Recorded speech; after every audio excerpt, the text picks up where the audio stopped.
तलवारबाज बहू। बचपन का शौक समझ निक्की के घर वाले उसका एडमिशन फेंसिंग कोचिंग में करा तो देते हैं, पर कुछ सालों बाद वही शौक जब उसका जुनून और सपना बन जाता है तो सब उसके खिलाफ हो जाते हैं। और लड़की के हाथ में तलवार दो ना, अब मैडम तलवारबाज बनना चाहती है। बच्ची का शौक समझ दाखिला करवा दिया, क्या पता था ये सब देखना पड़ेगा। अरे बहुत हो गई तलवारबाजी, आज से तू सिर्फ रसोई और बेलन देखेगी। पर मम्मी पापा, फेंसिंग भी फुटबॉल और क्रिकेट की तरह एक स्पोर्ट है। थोड़ी और प्रैक्टिस के बाद मुझे स्टेट, फिर नेशनल और फिर इंटरनेशनल खेलने का मौका भी मिल सकता है।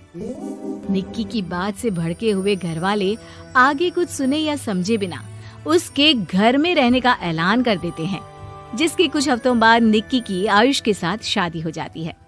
ससुराल पहुंचने के कुछ दिनों बाद बहुत हिम्मत के साथ निक्की फिर वही फरियाद लिए इस बार अपनी सास के पास जाती है। मम्मी जी, क्या मैं कोचिंग दोबारा शुरू कर सकती हूँ? कैसे कोचिंग? तेरे मम्मी पापा ने तो हमें किसी कोचिंग या पढ़ाई के बारे में नहीं बताया। वो पढ़ाई नहीं, फेंसिंग की कोचिंग है।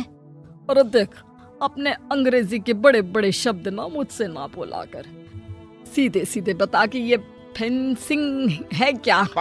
मम्मी पापा के साथ अपने एक्सपीरियंस के बाद निक्की कोई रिस्क ना लेते हुए सास से झूठ बोल मंजूरी ले लेती है और इसी के साथ निक्की के सपनों की दुनिया शुरू हो जाती है, जिसमें अब वो सुबह उठ जल्दी जल्दी घर का सारा काम खत्म करके ज्यादा से ज्यादा समय अपनी फेंसिंग प्रैक्टिस में बिताने लगती है।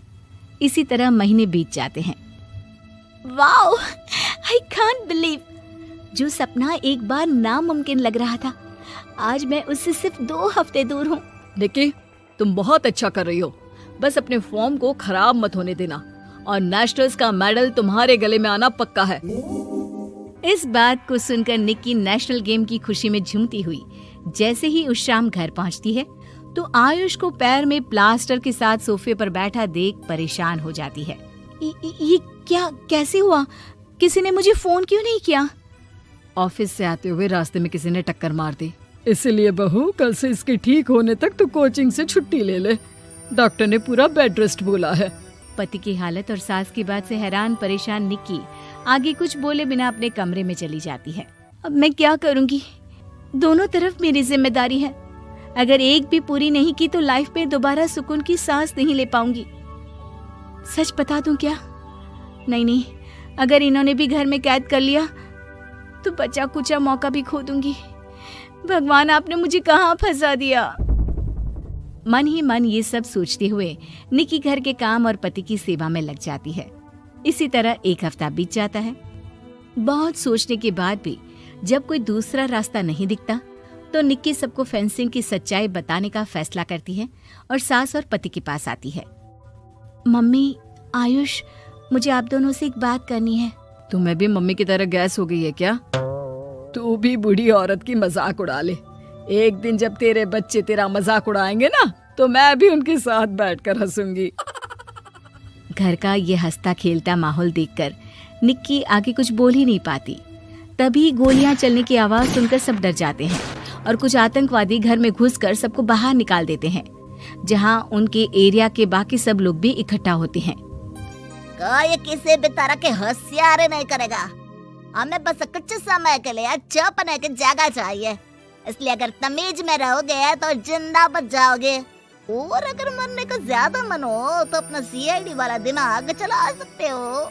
डर की वजह से कोई इसके आगे कुछ नहीं बोलता। कुछ घंटे इसी तरह आतंकवादियों की कैद में बैठे रहने के बाद निक्की की सास गुस्से में चिल्लाने लगती है। अरे तुम कल मुँहों को आम लोगों को परेशान करने के अलावा और कुछ नहीं आता क्या? मैं कहती हूँ, अरे एक एक को मेरी बद्दुआ लगेगी, कोई जिंदा नहीं बचेगा। ये अब क्या कर रही हो मम्मी? सॉरी, वो परेशान हो गई इसलिए कुछ भी बोल दिया। प्लीज इन्हें छोड़ दीजिए, अब कुछ नहीं बोलेंगी। अरे तू डरपोक की तरह इनसे माफी मांग रहा है, कुछ तो अपने पापा के गुण ले लेता। अगर आज वो यहाँ होते तो इतनी देर में सबका गला काट चुके होते। क्या मतलब? नहीं मम्मी, प्लीज दोबारा वही सब शुरू मत करना। आखिर कोई मुझे भी बताएगा कि बात क्या है। तेरे ससुर जी अपने समय के सबसे बेहतरीन और उम्दा तलवारबाज थे। कोई कितनी भी बड़ी बंदूक या कितने भी ज्यादा हथियारों के साथ उनके सामने क्यों ना आ जाए, सबको एक एक करके चित कर देते थे। वाह, ससुर जी और क्या क्या करते थे? निक्की का इंटरेस्ट देख सास उसे ससुर जी और उनकी तलवारबाजी की कहानियां सुनाने लगती है, जिन्हें बहुत देर तक सुनने के बाद अपने आप को रोक ना पाते हुए निक्की आखिर उनसे तलवार के बारे में पूछ ही लेती है। मम्मी जी, क्या पापा जी की वो तलवार आज भी आपके पास है? अरे इन्होंने अपने बेटे से ज्यादा उस तलवार से प्यार किया है तो फेंक कैसे देती, संदूक में संभाल कर रखी है। आयुष की बात सुन निक्की की आंखें चमक उठती हैं और वो सब कुछ भूल तलवार निकालने की बात कर बैठती है, जिसे सुन बाकी दोनों की आंखें फट जाती हैं। क्या बोला, जरा फिर से बोल। क्या कहानियां सुनकर तुम भी अपने आप को झांसी की रानी समझने लगी? यही समझ लो कि तुमने झांसी की रानी के साथ ही शादी की है। ओ मोहतरमा, जरा सपनों की दुनिया से बाहर निकल आओ और शांति से बैठ जाओ। आई बड़ी झांसी की रानी बनेगी। माहौल की गंभीरता और सास आयुष का रिएक्शन देख निक्की के पास उन्हें सच्चाई बताने के अलावा और कोई ऑप्शन नहीं बचता, इसलिए वो बिना कुछ सोचे समझे और देर किए उन्हें पूरी सच्चाई बता देती है, जिसे सुन दोनों भौंचक्के रह जाते हैं। और इसी के साथ अगले हफ्ते मुझे नेशनल्स खेलने का भी मौका मिला है, भरोसा कीजिए मैं कर सकती हूँ। निक्की की बातों से अभी तक सदमे में बैठे आयुष और सास उनकी तबीयत खराब होने का बहाना बनाते हैं और दवाइयाँ लाने के बहाने घर के अंदर जाने की बात करते हैं, जिस पर एक आतंकवादी भी उनके साथ घर के अंदर जाता है।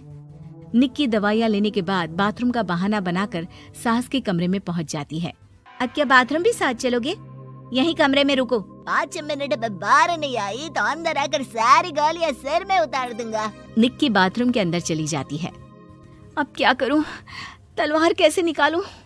मुझे किसी भी तरह इससे छुटकारा पाना होगा। सोच निक्की, जल्दी कुछ सोच। कुछ देर परेशान बाथरूम में इधर से उधर घूमने के बाद निक्की की नजर फर्स्ट एड बॉक्स पर पड़ती है और वो तुरंत उसमें से कैंची निकालकर उसे छुपाते हुए चुपचाप बाहर निकल आती है। हो गया तुम्हारा सारा नाटक खत्म, अब चुपचाप ये दवाइयाँ उठाकर बाहर चलो। ऐसा बोलकर जैसे ही आतंकवादी मुड़ता है, निक्की तुरंत उसकी गर्दन पर कैंची से वार कर देती है और उसकी बंदूक हाथ में लिए संदूक से तलवार निकालने लगती है, जिसकी कुछ देर बाद वो घर के पीछे वाली खिड़की से बाहर निकलकर छुपकर एक एक करके सब आतंकवादियों पर वार करके उन्हें घायल कर देती है। अब सारे पब्लिक की कैद में आ जाते हैं। ये सब देखकर आयुष और सास के साथ सारे लोग दंग रह जाते हैं। सास का सर गर्व से ऊंचा हो जाता है। मेरी बहू सिर्फ नेशनल्स नहीं, इंटरनेशनल भी खेलेगी। हाँ।